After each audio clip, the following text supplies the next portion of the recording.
David says this in Psalm 141.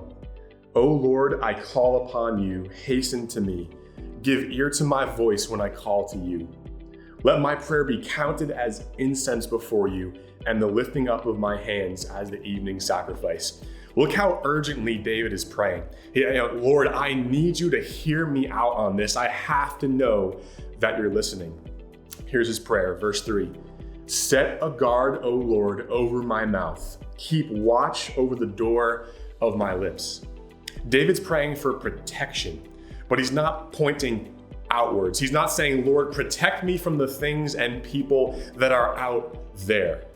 No, he understands that there is one person in your life who is perfectly positioned to ruin everything, and that's you. So David turns this prayer inwards on himself, and as he does this, he points out two things that can ruin us. The first thing is right here in verse 3, our tongue, the words we say. He prays, Lord, set a guard over my mouth. I want to encourage you to go read James chapter 3 and see what James has to say about the importance of the tongue and surrendering it over to the Lord. The tongue is such a small thing, but can cause a huge amount of trouble for us. It can and will ruin our lives. And so David prays here in Psalm 141, he asks for protection over his tongue. He prays this next in verse 4. Do not let my heart incline to any evil, to busy myself with wicked deeds, in company with men who work iniquity, and let me not eat of their delicacies. The second thing that can ruin us is this, our own hearts. And David uses very strong words here: evil, wicked deeds, workers of iniquity. In other words, these are behaviors and people who have no regard for the Lord and his ways. They really couldn't care less that you're trying to live a life worthy of Jesus' sacrifice for you. We've all heard the quote that we are the sum of the 5 people we spend the most time with. And David knows that if he's spending time with people like this, with people who will lead him away from the Lord, his heart will incline to evil. And so if you and I are being influenced by people like this on a regular basis, our own hearts will eventually ruin us, and it will be our own fault. But what David prays next is the most important thing about this psalm. He's praying for protection, and verse 5 is how the Lord protects us in our everyday walk with him. Listen to this.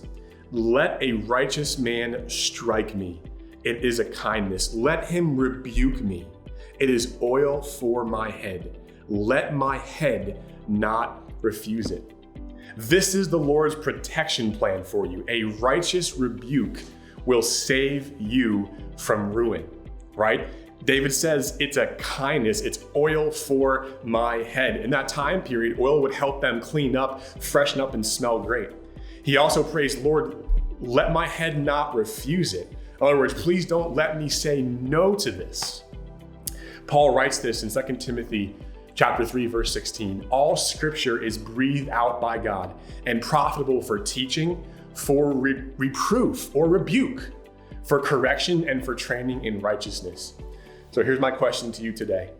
When is the last time you've allowed a righteous friend to strike us, to rebuke us in love, to pull us aside and say, hey, I just want to show you a couple things I've seen and heard from you that really don't line up with righteousness? David says not only should we be open to this, but we should place this as top priority for our lives. How do we do this? See, we have to get around people who are running after the things of God in their lives. They spend time in the Word and prayer every day, and they are serious about their walk with the Lord. They want every aspect of their life to line up with what the Lord has revealed to us in Scripture. So you have that people group, and you build up trust with them and give each other permission to rebuke you when needed. Not once a month, not once a week, but as often as needed. To dig deep, to get into community with people who are pursuing righteousness together. Doesn't matter how long you've been a believer in Jesus. No one is too good for this. No one is above this.